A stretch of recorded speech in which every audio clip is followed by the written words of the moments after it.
Muy buenas tardes, compañeras y compañeros. Qué gusto estar con ustedes de nuevo aquí en Asesoría a su alcance. Como todos los miércoles, preparando respuestas a las consultas, a las dudas, a las preocupaciones de la afiliación. Muy contentos como siempre, esperando todas sus consultas y muy dispuestos también para colaborar y llevar la información más rápida, la información última sobre todos los temas. Hoy, por supuesto, acompañada de estos chiquillos, está Ariel hoy con nosotros sustituyendo a Norita y están mis compañeros Gabriel del Departamento Laboral y mi compañero Alberto Montenegro, que es un compañero secretario de la APSE. Un gusto, vamos a pasar entonces para estar felizmente con Ariel hoy. Qué gusto, Ariel. Muy buenas tardes, doña Ana Doris y estimada afiliación APSINA. Bienvenidos a Afiliación a su alcance, como siempre transmitiendo en vivo los miércoles a las 5, informándoles sobre temas de interés propios de la afiliación APSINA. Para el día de hoy nos ampliaremos el tema de cuadros de personal, módulos horarios, prórrogas y reajuste de elecciones, para lo cual tendremos a dos invitados: Gabriel Cordero, coordinador del Departamento Laboral, y Alberto Montenegro, secretario de Asuntos Profesionales, Culturales y Deportivos de APSE. Antes de arrancar el programa de asesoría a su alcance de hoy, vamos a ver el video de actualización de datos que deben realizar todos los afiliados de APSE.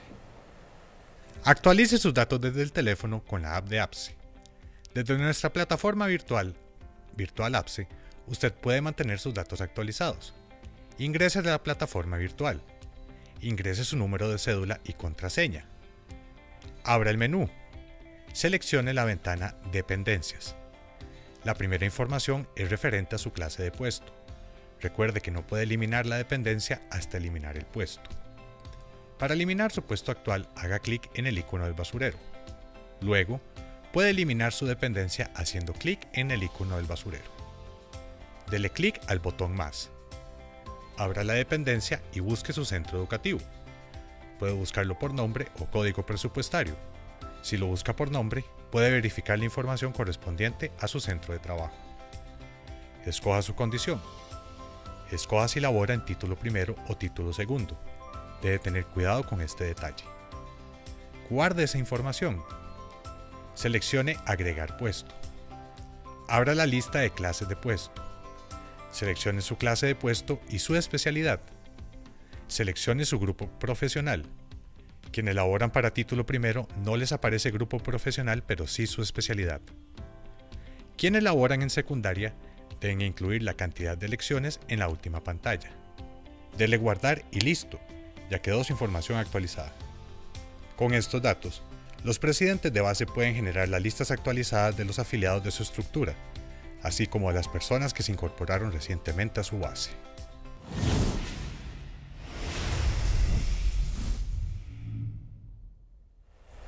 Muchas gracias por continuar en este espacio, hoy dedicado a hablar de cuadros de personal, módulos horarios, prórrogas y reajustes de elecciones.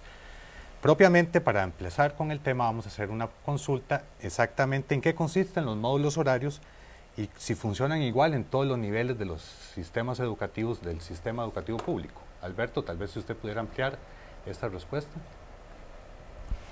Claro, Ariel, con muchísimo gusto. Primero, hacerle llegar a los compañeros y compañeras afiliados que nos observan por medio de nuestras plataformas un cordial saludo. Contento de que estén acá, ¿verdad? Cada día aprendiendo un poco más y educándonos para poder enfrentar toda la situación tan crítica que estamos viviendo. Con respecto a los módulos horarios, Ariel, pues déjeme decirle que los módulos horarios en realidad son una serie de lineamientos que van a establecer cómo deben funcionar los centros educativos, tanto de enseñanza preescolar, primaria y secundaria, así como los colegios nocturnos, los colegios técnicos.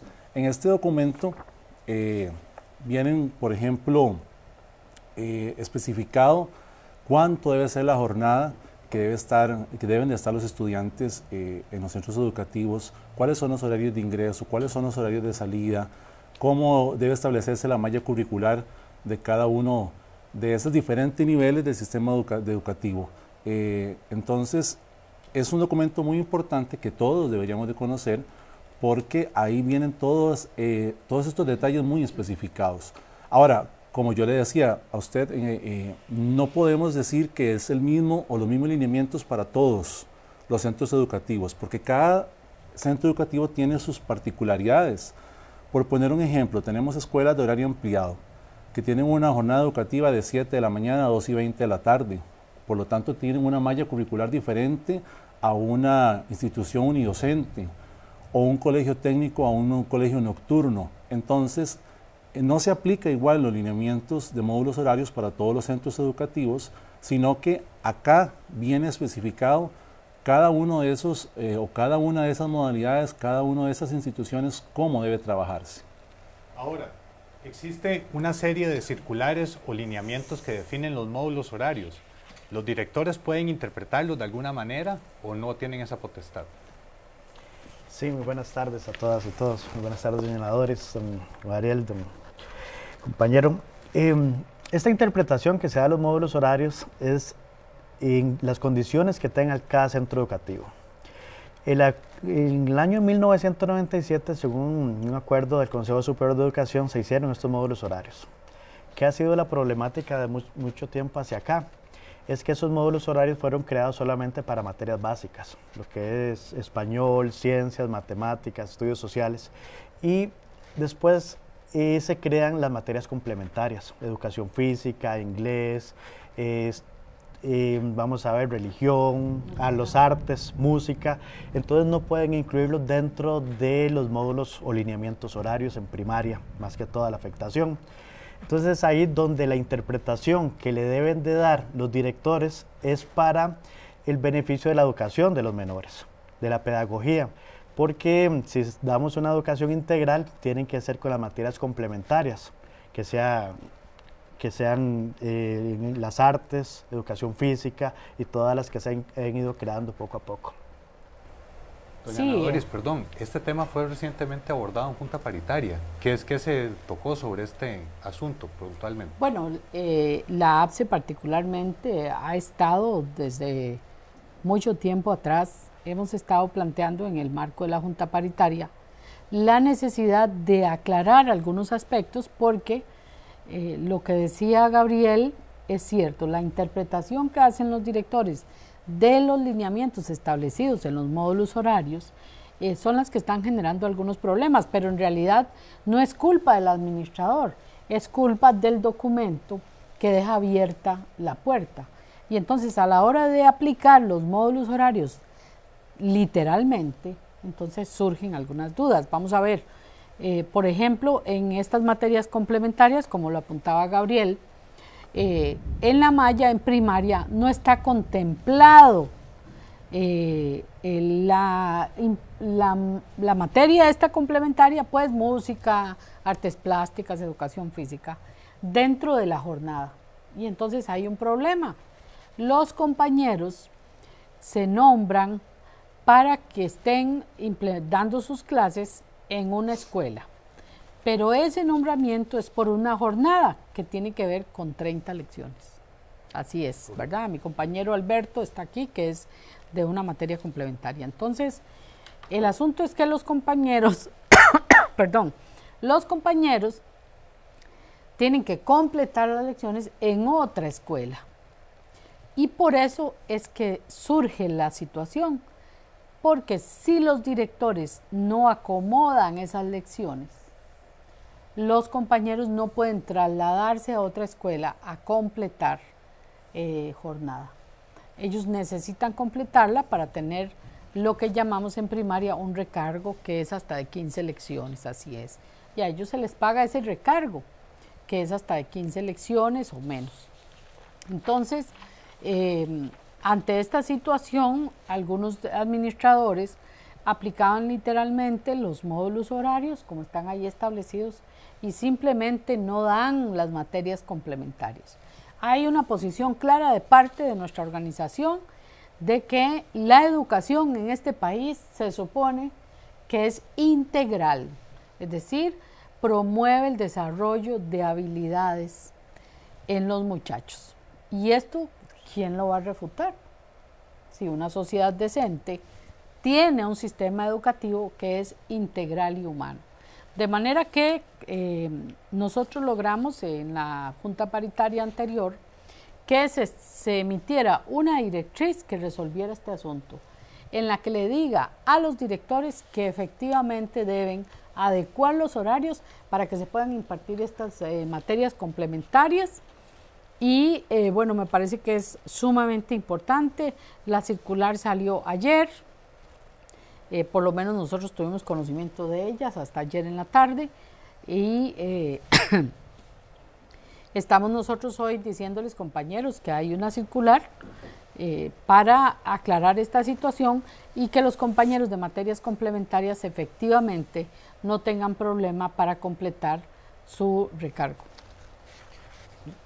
No en todos, para agregar, doña Nadoris, esto fue una reunión del viernes anterior en el despacho del viceministro, donde se colaboró en la constitución y la construcción de la circular como tal, porque han existido muchas interpretaciones de los directores en el caso de la Dirección Regional Peninsular, en la Dirección Regional de San Carlos, en Cartago y en otras direcciones regionales. Los directores no les dan opción de elaborar por los módulos horarios a los compañeros de materias complementarias.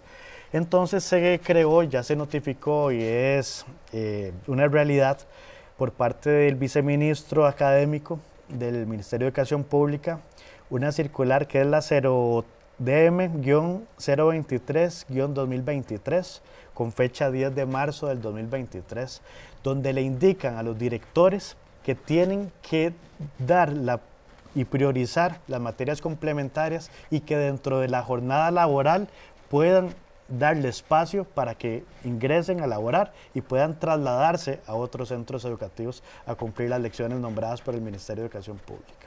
Perfecto, compañeros, muchas gracias por ampliar este tema. Ariel, tal vez se me permite un momento, y es que tal vez en la casa los compañeros y compañeras no saben en realidad qué era lo que estaba pasando en las instituciones, y eran situaciones sumamente graves, como por ejemplo, que administrativamente se tomaba la decisión de que en las primeras lecciones de la mañana ningún compañero de complementarias podía laborar, porque las primeras 3, 4 lecciones de la mañana o de la tarde eran única y exclusivamente para que se impartieran lecciones académicas, matemáticas, español, estudios sociales, ciencias. Entonces, teníamos instituciones donde quedaban 2 o 3 lecciones al final de la jornada para que se impartieran educación musical, artes plásticas, educación para el hogar, etcétera, etcétera.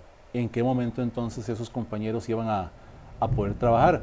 No existía ese espacio, no existía, los estudiantes se quedaban sin poder laborar. Y otro escenario es que, por ejemplo, en una escuela de doble jornada, en la cual los estudiantes reciben 35 lecciones durante toda la semana, 28 de esas lecciones son para materias académicas, 5 lecciones para inglés y solo quedaban 2 lecciones para materias complementarias. Pero está establecido que es obligatorio que se imparta educación religiosa en todos los niveles. Entonces, esas 2 lecciones pasaban a ser ocupadas por educación religiosa y no quedaba ni una sola lección en ninguna institución para que se pudiera impartir otra lección complementaria. Entonces, con la circular que nos menciona el compañero Gabriel y que yo soy testigo del gran esfuerzo que hizo la organización y cómo constantemente estuvo presionando al MEP para que se diera este comunicado tan importante, esta circular viene a solventar, a resolver esa situación, ese problema, al abrir el espacio, siempre y cuando las instituciones cuenten con infraestructura, que eso es muy importante, ¿verdad? También recordar, para que se puedan impartir estas lecciones que son importantísimas en el currículum que deben recibir los estudiantes. Perfecto, muchas gracias. Para continuar con las preguntas, les pregunto a ustedes, ¿en qué consiste la figura de la prórroga? ¿Quién la autoriza y cómo se tramita? Estas prórrogas de las materias complementarias, ¿verdad?, de las lecciones de materias complementarias en primaria, las da el Ministerio de Educación Pública bajo 30 lecciones. ¿Qué es lo que sucede? Que en estos centros educativos en primaria en muchas ocasiones son direcciones 1 o direcciones o centros educativos unidocentes, donde no pueden elaborar esa cantidad de lecciones. Entonces es el director y el supervisor del circuito educativo que tienen que ver en cuáles centros educativos completan esa cantidad de lecciones nombradas por el Ministerio de Educación Pública y si hay lecciones para poder tener un exceso de lecciones de recargo en diferentes centros educativos. Esa es la gran diferencia, por ejemplo, en secundaria, que siempre nombran 30, 40 o 48 lecciones en un solo centro educativo.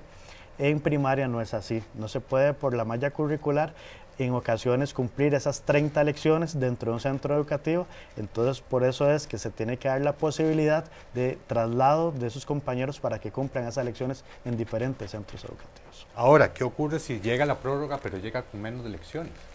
No puede existir menos lecciones porque es un nombramiento de 30 lecciones, ¿verdad? Porque en primaria trabajan durante una jornada laboral y se nombra bajo 30 lecciones en materias complementarias, que entonces es el supervisor por medio del CAR, que es el Consejo Asesor Regional, y conjuntamente con el director el que hace la distribución dentro del circuito educativo para que se puedan cumplir las lecciones nombradas para el funcionario como tal. Perdón, diga. Ariel, perdón, es que hay que aclarar un punto. La prórroga en primaria es una cosa y en secundaria es otra. Son diferentes y eso tiene que estar muy claro. En todos los aspectos, en primaria llega una prórroga, es por jornada, que corresponde a 30 lecciones, pero llega la prórroga por la totalidad de la jornada, es de 30 lecciones. En secundaria llega la prórroga por lección, entonces puede ser una prórroga por 15 lecciones, por 10 lecciones, por 20 lecciones, etcétera. Son diferentes. Pero en primaria específicamente la prórroga está claro, por una jornada que corresponde a 30. Y por eso mencionamos las complementarias, que es diferente, porque ellos sí pueden hacer un recargo en otro centro educativo. Pero además es importante porque en esta circular, que efectivamente a nosotros nos pidieron criterio y nosotros hemos estado insistiendo, en esta circular, en la 023-03-2023, que acaba de salir, bueno, está fechada el 10 de marzo, el viernes, 10 de marzo. En esta circular, en el por tanto, número 2, es muy importante entender que en los centros educativos donde hay ampliación de jornada, como en las direcciones 1 de estos centros educativos, las lecciones que elaboran estos compañeros son 22 y aquí está clarísimo. Y esto lo digo porque nos preocupa que en algunos circuitos del país, de las direcciones regionales del MEP, incluso los están obligando a trabajar 28. Eso no permite que se realicen las otras labores de tipo administrativo y por eso quedamos claritos en que deben de ser 22 lecciones. Perfecto. ¿Cómo procede la prórroga en el caso de un funcionario docente que se encuentra interino por sustitución? Es igual porque se tiene que nombrar la cantidad de lecciones, se tiene que dar los centros educativos. Aquí estos compañeros que trabajan en zonas alejadas, es complicado cargar o laborar y tener la cantidad de lecciones, porque inclusive conocemos traslados de compañeros hasta de 100 kilómetros para poder cubrir la cantidad o la cantidad de lecciones que son 30, ¿verdad? Por eso existe o solicitamos la flexibilidad horaria a los directores, siempre y cuando no afecte la educación de los menores, para poder que los compañeros puedan cubrir las lecciones que les corresponden, por lo menos la carga horaria de 30 lecciones que están nombrados. Sí, es como decía Ana Doris, Ariel, en primaria va a llegar una sola prórroga y es por un total de 30 lecciones, aunque nosotros trabajamos por jornada. Aquí lo delicado es lo que yo les comentaba anteriormente, en una institución donde solo se dé espacio en las últimas lecciones para poder impartir esas lecciones complementarias, si hacemos un ejercicio y contamos la cantidad de lecciones que puede dar un docente, no van a llegar ni a 20 lecciones siquiera. Entonces, como decía Gabriel, ¿qué provoca eso? De que los compañeros y compañeras tengan que trasladarse, muchos de ellos, a veces distancias muy grandes que les quitan muchísimo tiempo. Yo, por ejemplo, en Desamparados tengo un compañero de educación musical que trabaja en 7 instituciones diferentes para poder completar las 30 lecciones de educación musical. Bueno, y al que sustituya, porque usted mencionaba la sustitución, Si viene un compañero a sustituir a Alberto, pues lo sustituirá por la cantidad de elecciones que tenga Alberto. Ya comprendo. Y los centros educativos en que los cubra. ¿Dónde Pueden existir 5, 7, son casos muy complejos. O sea, la persona vendría a hacer el interinato en las mismas condiciones que la persona que estaba en propiedad, exactamente. Exactamente. Y es complejo porque trabajar en 7 centros educativos, trabajar en 5 centros educativos, cumpliendo una jornada de las 7 a las 3:20, de lunes a viernes para poder completar las 30 lecciones, es un desgaste, es complejo y una situación muy para la educación, ¿verdad? Entonces eso se tiene que mejorar también. ¿En qué consiste el reajuste de elecciones? ¿Bajo qué condiciones se tramita y quién aprueba estos reajustes? Los reajustes de elecciones es cuando existe siempre baja matrícula, que los directores envían los cuadros a presupuestaria. La presupuestaria indica que en el centro educativo hay funcionarios de complementarias que no pueden tener las 30 elecciones en un mismo centro educativo. Entonces lo envían en este caso a la unidad primaria, se le notifica al funcionario que ya no existen las 30 elecciones en un centro educativo, que tiene que buscar otro centro educativo. ¿Quién la autoriza?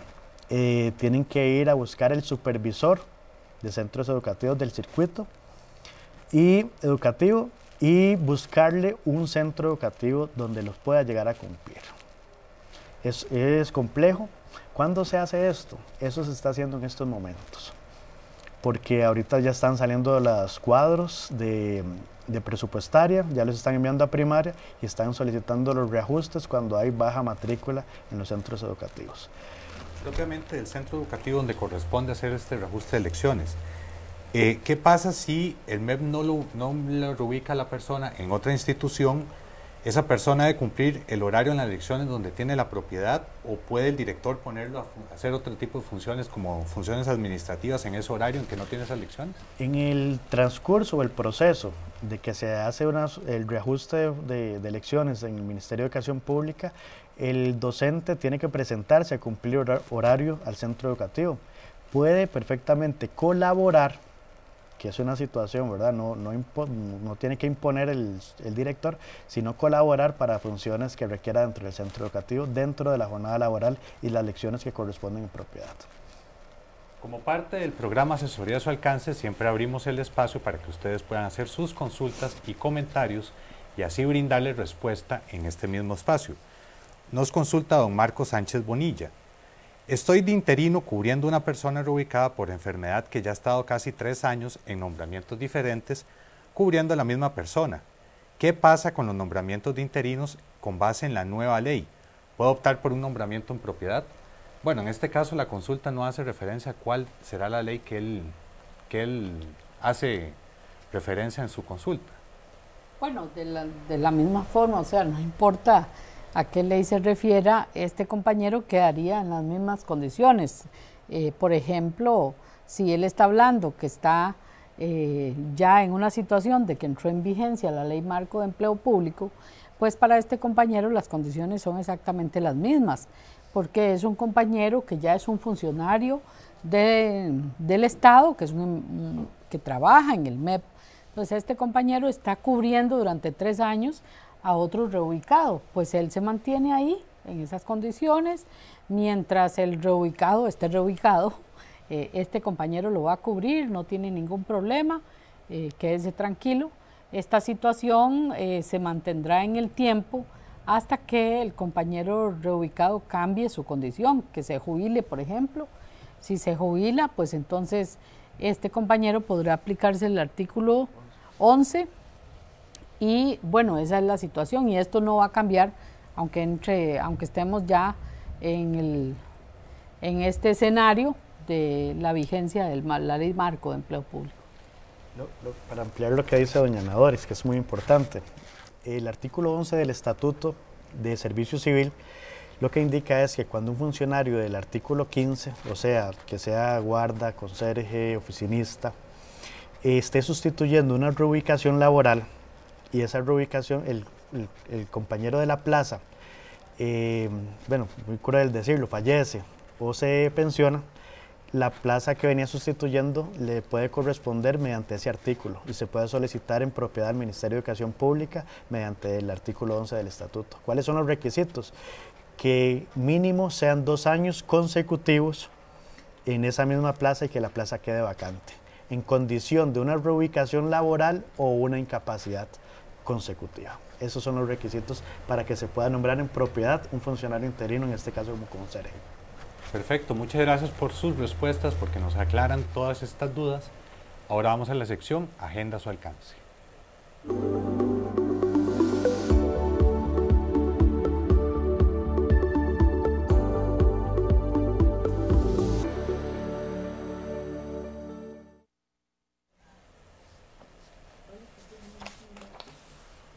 APSE realizó una serie de giras en varias zonas del país durante la semana anterior. Veamos el siguiente video que resume estas visitas realizadas por la dirigencia y promotores de APSE en todo el país. Durante el mes de marzo de 2023, APSE sigue visitando sus bases en todo el territorio nacional.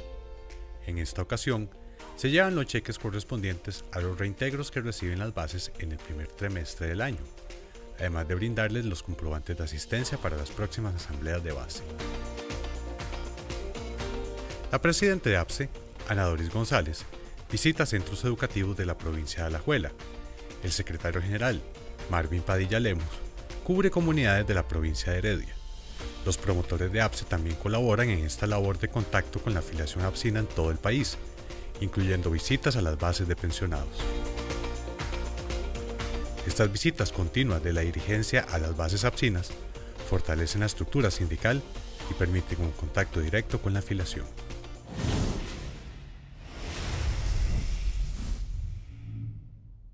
Distintas organizaciones sindicales y sociales, entre ellas la APSE, se hicieron presentes la mañana de este jueves 9 de marzo en el Auditorio de Derecho de la Universidad de Costa Rica para definir una ruta de acciones de protesta contra la entrada en vigencia de la Ley de Empleo Público. En el encuentro, en el que participaron 30 organizaciones, se aprobó una hoja de ruta con 6 ejes de lucha, que se resumen en una campaña informativa y de acciones de educación en redes sociales y medios de comunicación, acciones legales a nivel nacional e internacional, cabildeo en la Asamblea Legislativa y la alianza con otros sectores sociales. Se propuso organizar una gran movilización el lunes 1 de mayo, Día Internacional de los Trabajadores. Las demás fechas y otros detalles de la ejecución de los acuerdos serán definidos por un comando de coordinación.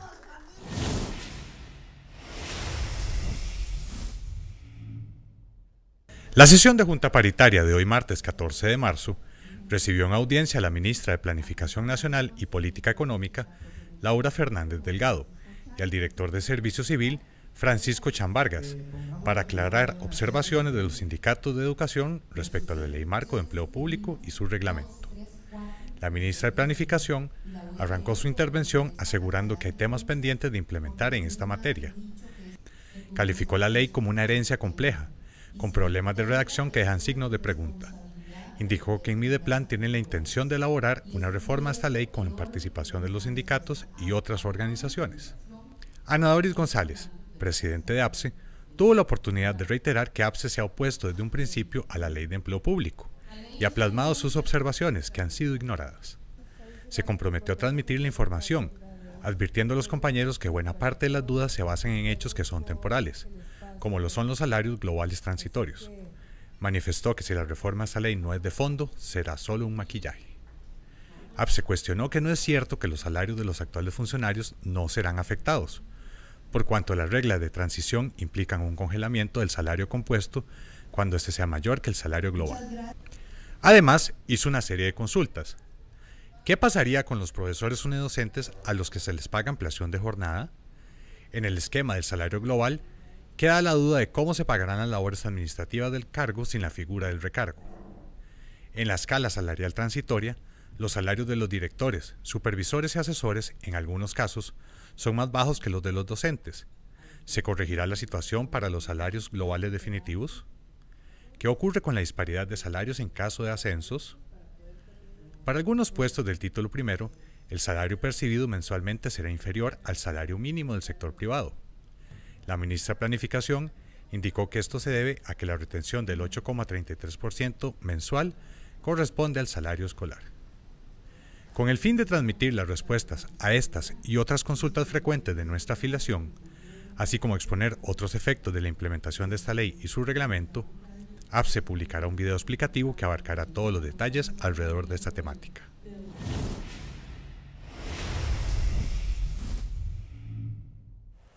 Agradecemos como siempre su sintonía, que siempre están atentos a estarse informando de los temas que atañen a la educación costarricense. Muchas gracias, Gabriel, muchas gracias, Alberto, por sus respuestas y por la información que nos han brindado. Doña Ana Doris, parece que el panorama para los trabajadores de la educación sigue siendo confuso. Sí, definitivamente que no se aclaran los nublados del día, las dudas, las consultas, son muchas siempre. Cada vez que hay un cambio, pues se generan más preocupaciones, porque igual que en todas las oportunidades en que hemos estado nosotros insistiendo en que se requiere de hacer ajustes, de que hay que tomar en cuenta las observaciones de los trabajadores en todas las materias. En este momento, pues por supuesto que en el marco de la Ley de Empleo Público nosotros tenemos nuestras preocupaciones, todavía no se han aclarado, seguimos de forma temporal bajo una escala salarial para los compañeros nuevos. Nosotros aquí en la APSE vamos a estar transmitiendo alguna información, vamos a enviar un video con algunas situaciones que es necesario aclarar, pero repetimos, hasta que no tengamos una escala salarial definitiva, que será hasta dentro de 6 meses, pues todavía la situación es confusa en algunos temas, por ejemplo, en materia de recargos. Agradecerles a los compañeros, hay muchos temas de los que todavía tenemos que hablar y vamos a estar siempre aquí en asesoría a su alcance, tratando de abordar todos los temas. No se olviden, compañeros, la otra semana, el 20, inician las asambleas de base, invitar a los compañeros para que realicen sus asambleas de la forma más provechosa posible. Les vamos a estar enviando alguna propuesta de agenda y algunos videos que les van a servir, por ejemplo en este tema de empleo público, para que los puedan analizar y discutir en sus asambleas. Además, decirles, compañeros, que hemos publicado a partir del día de ayer un formato, un cuestionario, por decirlo de otra manera, para que los compañeros que en el 2020 y 2021 trabajaron en zona baja o muy baja, puedan hacer la solicitud para hacer la demanda en el Ministerio de Trabajo del pago de la zona de menor desarrollo. Está ahí en la página de la APSE, pueden llenarla de inmediato, primero revisando una información y luego llenando ese cuestionario que están ahí ustedes en su pantalla viendo. La pueden enviar, nosotros los vamos a llamar por teléfono para asegurarnos de algunos datos, para hacerles alguna explicación y poder tramitar la demanda laboral, que significa esto, previo a la firma de un poder especial a los abogados de la APSE. No pierdan el chance, compañeros, esto es personal, es individual y bueno, estamos trabajando en ese tema. Les advertimos que hay que aprovechar esta tarea que ha iniciado a partir del día de ayer, no, como del lunes, más o menos empezamos con este trabajo. Así que, compañeros, un abrazo a la distancia. Muchas gracias, compañeros, por estar aquí. Nos vemos el próximo miércoles en Asesoría a su alcance.